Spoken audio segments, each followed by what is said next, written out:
Très bien, je vous remercie. Donc, j'ai écouté attentivement Madame Donato. Je pense que son approche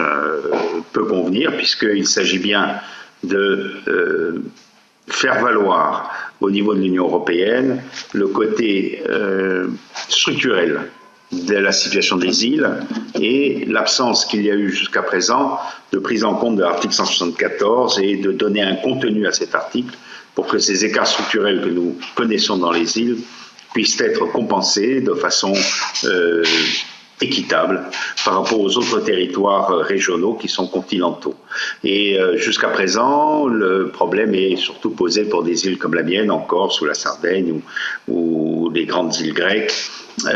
Nous avons besoin vraiment d'avoir une autre approche de la part de l'Europe, de façon à ce que l'on puisse éviter un certain nombre de dérives que l'on constate, dérives qui est une perte de compétitivité économique, une monoactivité du tourisme et aussi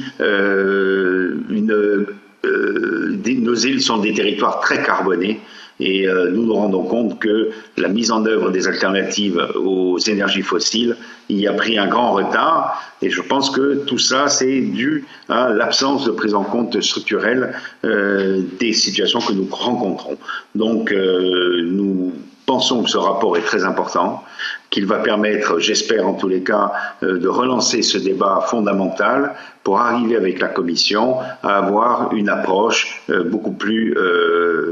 inclusive, faisant en sorte que nos îles puissent avoir un développement agricole, un développement économique, un développement industriel, un développement aussi touristique, mais pas que touristique. Donc voilà pour moi les enjeux. La biodiversité aussi est un des grands enjeux de nos territoires insulaires, où nous concentrons beaucoup de la biodiversité européenne. Et bien sûr, je partage aussi l'idée que le Covid a eu dans nos espaces insulaires des conséquences économiques particulièrement accentuées et qu'il faut avoir notre place dans les plans de relance qui se mettent en place.